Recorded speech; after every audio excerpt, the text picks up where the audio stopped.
Welcome back to The Explainer. So glad you're here today because we're going to dive headfirst into one of the most widely misunderstood texts in all of ancient literature.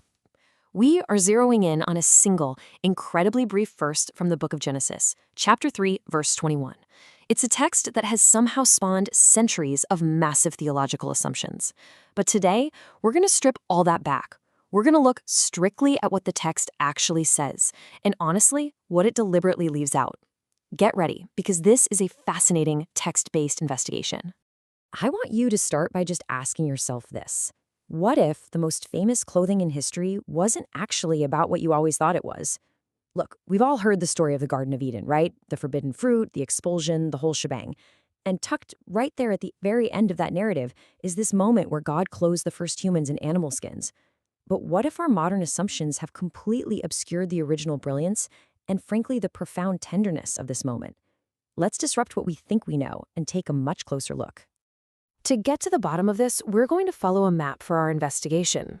We'll start with a sacrifice assumption, move to why timing is everything, redefine Eden as sacred space, confront the sheer silence of the text, and finally unpack the mark of mortality.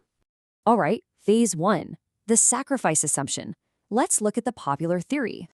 To really understand the confusion here, we have to go straight to our source material. It's just 2 short clauses, but they carry a massive interpretive weight.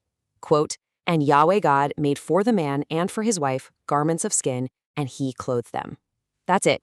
Genesis 3:21. The sentence is spare, almost to the point of being reticent. It doesn't name an animal, it doesn't narrate any killing, and it assigns absolutely no stated purpose to the act beyond the bare fact of covering them.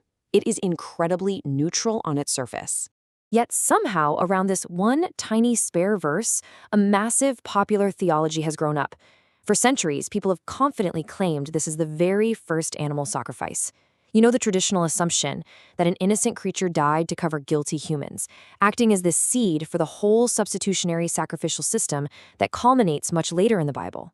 Now, obviously, this reading isn't entirely out of left field in the grand scheme of canonical theology. But the absolutely crucial point we need to see is that it imports a massive amount of freight into the verse that the text itself just does not carry. Which brings us to phase 2. Timing is everything. Let's read the sequence. Okay, so let's test this sacrifice theory by tracing the exact chronological sequence of events.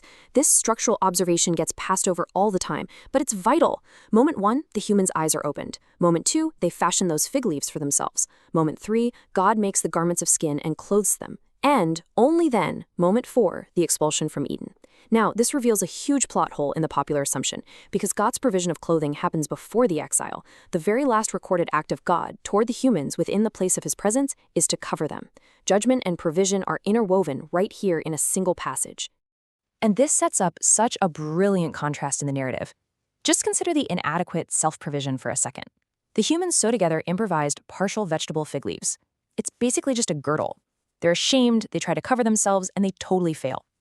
Now contrast this with the sufficient divine provision. God provides full animal skin tunics, a covering completely adequate for the hostile world they're about to enter. God doesn't answer their failure with mockery. He answers it with a profound act of care, giving them something they literally could not make for themselves. Let's keep moving. Phase 3, Eden as sacred space, redefining the garden. To truly grasp the weight of these garments, we have to totally redefine the geography of where this story is actually taking place. We've got to stop thinking of Eden as just some pleasant park or a pretty landscape. Within the world of the text, Eden is sacred space. It's the dwelling of God. It's the place where his presence is immediate, the seat of his governing presence. It is the meeting point of the divine and the human. I mean, this is exactly why it's guarded by cherubim at the end of the chapter.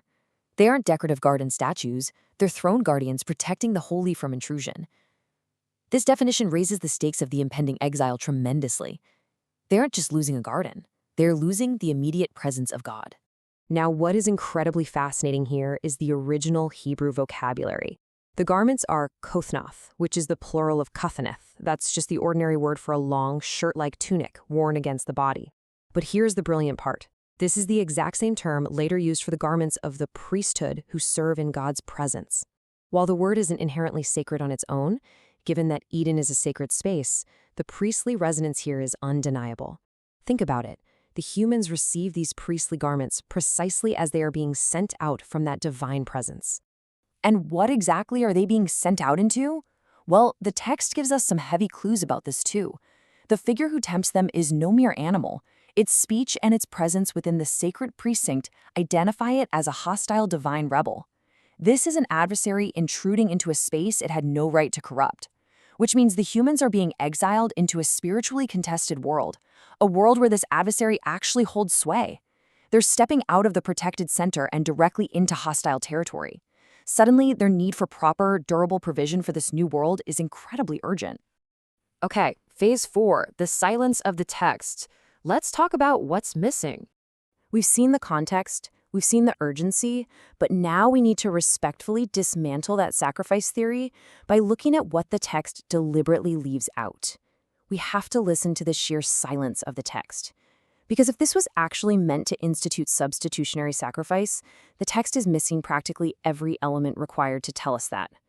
Notice these glaring omissions. There is no altar. There is no slaughter actually narrated. The death of an animal is only implied by the material of the skins. There's zero manipulation of blood.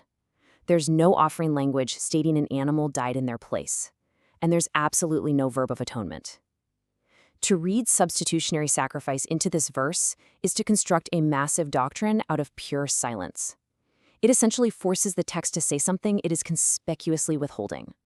So, if we take off the lens of a later sacrificial system, if we actually honor that loud, glaring silence of the text, we're left with a massive, pivotal question. If this isn't a sacrifice, what is it? What are these garments really all about? That brings us to our final stop, phase 5, the mark of mortality, a tender provision. Here is where the true, incredibly profound meaning of this verse comes to light. To understand the clothing, you've got to understand how life and death actually worked in Eden. The immortality the humans possessed in the garden wasn't this permanent, intrinsic property of their chemical nature. It was contingent immortality, meaning their life depended strictly on their continued access to the presence of God and the tree of life. Death, therefore, wasn't some poison injected into their biology. Death was simply the withdrawal of that sustaining gift. So to be exiled from the garden meant losing the sustaining source of life, rendering them totally mortal and totally vulnerable. So the absolutely crucial takeaway is this. The garments of skin mark this exact transition into the mortal condition outside the garden. The skins are a physical covering for creatures of flesh who are now going to experience cold, exposure, shame, and eventual death in a harsh, contested world. The garments describe exactly what the humans have now become, mortal. But the real beauty of this text isn't just in what the garments represent, it's in exactly how they are given. There's this fantastic quote from our source material that says, "The creator of the heavens and the earth is depicted bending to the work of a tailor and a parent." It's amazing. The verbs in Hebrew suggest God didn't just toss them some clothes. He fashioned them with his own hands and placed them upon the man and woman, almost like dressing a child who can't dress themselves. The profound anthropomorphic tenderness of God stooping down to dress his fearful, hiding creatures is simply breathtaking. What we really have here in Genesis 3:21 is judgment and provision held tightly together in a single, unbelievable gesture. The condition they're entering is indeed judgment. They are being exiled, but the provision within it is pure grace. The very hands that post the cherubim to bar the way to the tree of life are the exact same hands that tenderly dress the exiles for the harsh world beyond the gate. It isn't a story about an ancient altar. It's a story about a God who follows his newly mortal creatures right into their exile with tangible physical care. Which leaves us with this final thought. If the ultimate act of divine judgment in ancient literature is accompanied by such an intensely intimate act of parental care, how does that reshape our understanding of our own exiles? When we face the harsh realities of our mortal, contested world, are we just seeing the expulsion, or are we also looking for the garments? I really hope this deep dive into Genesis 3:21 completely changes how you read this ancient text. Keep seeking, keep learning, and I will see you on the next explainer.